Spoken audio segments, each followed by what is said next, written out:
کم 10 میلیونه شاګردان لري. همدارنګه تعلیم، صحت او د نورو ادارو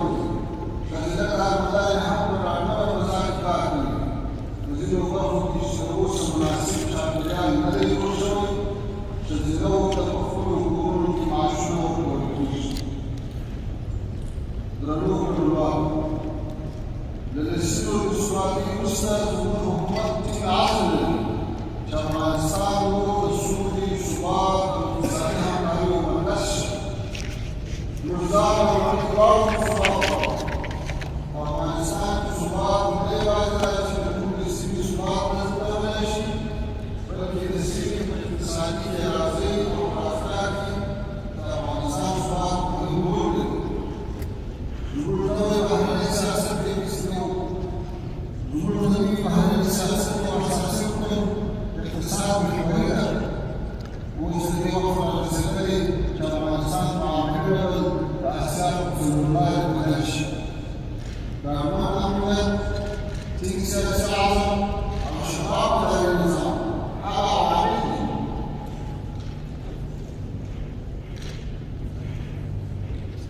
چې دې هدف ته د رسېدو کې مرسته کوي.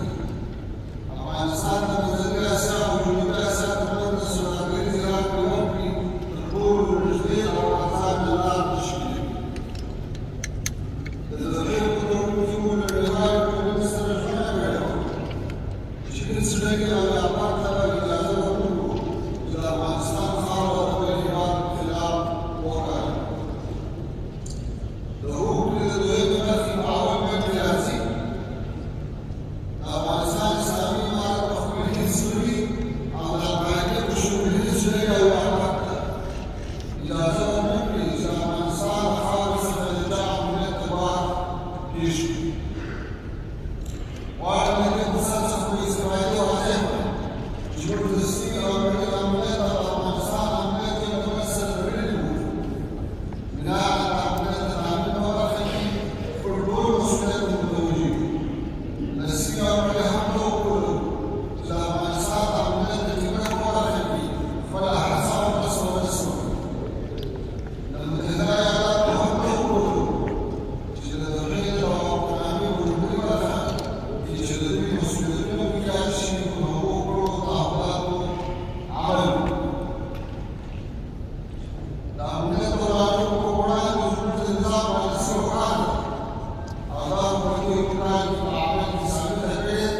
زموږ امنیتي او دفاعي ځواکونه د داعش په خلاف ښې لاسته راوړنې لري. په وروستیو میاشتو کې چې د افغانستان او ازبکستان په پوله د امنیت د تخریب په موخه کومې ناکامه هڅې وشوې، زموږ امنیتي ځواکونو د دې کې د عاملینو په خلاف عملیات وکړل. ځینې ووژل شول او ځینې ونیول شول.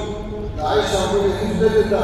په اجازه ورنکړو چې د افغانستان له خاورې څخه د بل هېواد په عزت کار واخلي. درنو حاضرینو، موږ د نړۍ له ټولو هېوادونو سره د متقابل احترام او د اړخیزو او مشروع ګټو په چوکاټ کې مثبت تعامل ته چمتو یو او د نړۍ له هېوادونو هم پوښتنه لرو چې په دې برخه کې خپل مسؤلیت ترسره کړي. د امریکا په متحده ایالاتونو غږ کوو چې د افغانستان باندې ټولې شتمنۍ بې له قید او شرطه ازاد دي او پر افغانستان لګېدلي اقتصادي بندیزونه لرې دي. دا د اړیکو د عادي کولو لپاره اساسي ګام دی. دا کار به د امریکا په اړه د افغانستان د خلکو په ذهنونو مثبت اثر وکړي.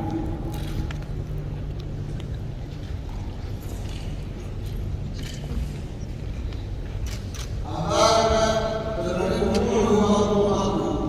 چې د افغانستان د اسلامي امارت سره د اوږدمهالو او اړخیزو مشروع ګټو د ګاونډي کولو لپاره مسلسل تعامل پیل کړي. افغانستان د ستراتیژیکو پرېکړو پراخو طبیعي زیرمو او ارزانه او پایدار اشتراک لرلو سره د کاربن اهمیت او مخلصانه سیاسي هوډ په سیمې کې د پانګونې مثال فرصت دی. دا فرصت زموږ د ملي حاکمیت او مشروع ګټو پرته هېڅ حدود نه لري. د دې وخت رارسېدلی چې نړۍ د افغانستان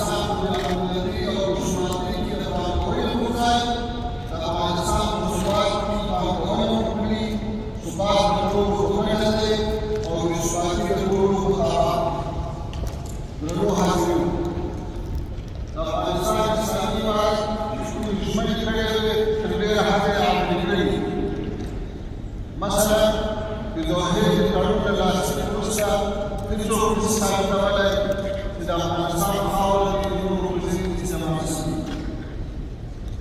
زموږ عملیاتي ځواکونه د هېواد په ټولو برخو باندې مسلط دي او په لومړي ځل د 4 کاله وروسته په افغانستان کې د قدرت جزیرې ختمې شوي دي او هېڅوک په هېڅ کومه جغرافیه کومه برخه باندې تسلط نه لري د عیش متمنځ هم شوی او د دې رژیم چې څومره کسان وو هغه مکمل خوندي دي بلکې 15 زره مامورین ورسره سره عملا په حکومت کې کار کوي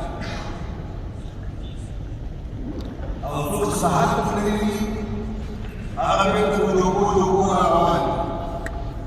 دي د منطقې د اقتصاد لپاره زمینه مساعده کړې ده دا اوس عملا د جنوبي او مرکزي اسیا ترمنځ ترانزیت شروع ده حتی د ډېرو کلونو وروسته د هندوستان مالونه هم د افغانستان له لارې ازبکستان ته ورسېدل بشري مرستې په دې ډول څو کې په شفاف ډول رسېدلې دي موږ پراخ کار کړی ده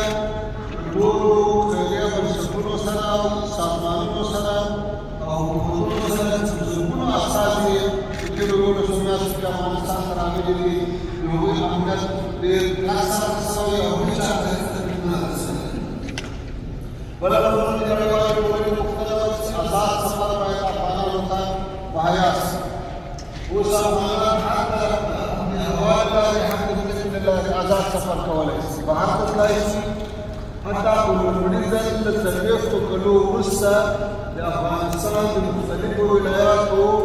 سیلانیان نورو ولایاتو ته ځي په تېر اختر کې د بامیانو بند امیر سیند ته د هېواد د مختلفو برخو نه 40,000 سیلانیان راغلل همداسې د هېواد په مختلفو برخو کې یو بلې سیند ته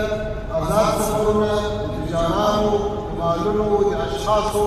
دا جریان دی اقتصادي ستونزې الحمدلله تر حده کنټرول شوي موږ په لومړي ځل خپله بودیجه په دې سال کې چې پخوا د افغانستان 80% بودیجه د خارجي مرستو ولاړه وه اوس 100% بودیجه موږ له خپلو عوایدو نه جوړه کړه او موږ د هرې میاشتې په کېدو سره خپلو 800,000 مامورینو ته خپل معاشات که څه ستونزې وي هغه د بندیزونو له امله دي هغه د بانکي سیستم باندې قیوداتو له امله دي او موږ امید لرو چې په آینده کې به دا ستونزې هم د نړیوالو په همکارۍ حل شي لویه خبره دا ده چې موږ دنیا ته دا پیغام ورکړی چې موږ له نړۍ سره مثبت تعامل غواړو موږ غواړو چې افغانستان بیا د جنګ ډګر نه شي افغانستان د سولې ډګر شي د ثبات ډګر شي د اقتصاد ډګر شي او د منطقې د اتصال ډګر شي ورونو د تاسو د توجه نه ډېره مننه او خوشحاله یو چې په لومړي ځل د افغانستان په اړه یو کانفرانس جوړېږي چې هغه کانفرانس د افغانستان د اقتصاد او د ترقۍ په باره کې ده مخکیني کانفرانسونه مذاکرات هغه به د دې لپاره و چې په افغانستان کې څنګه جنګ ختم شي په افغانستان کې څنګه سوله راشي په افغانستان کې څنګه اوربند وشي څنګه اورکم وشي نن خوشحاله یو چې په لومړي ځل یو کانفرانس جوړ شوی چې هغه د افغانستان د ترقۍ د ثبات د اقتصاد او د تعامل او د اړیکو په باره کې خبرې ورباندې کېږي دا یو ښه فرصت ده زه یو ځل بیا د ازبکستان له دوست هېواد خصوصا د بهرنیو چارو د محترم وزیر صاحب جناب کاملوف صاحب جناب اسمت الله صاحب د دې نه خصوصي مننه کوم چې دغسې یو کانفرانس یې اماده کړو د تاسو د توجه نه ډېره مننه واخر دعوانا الحمد لله رب العالمین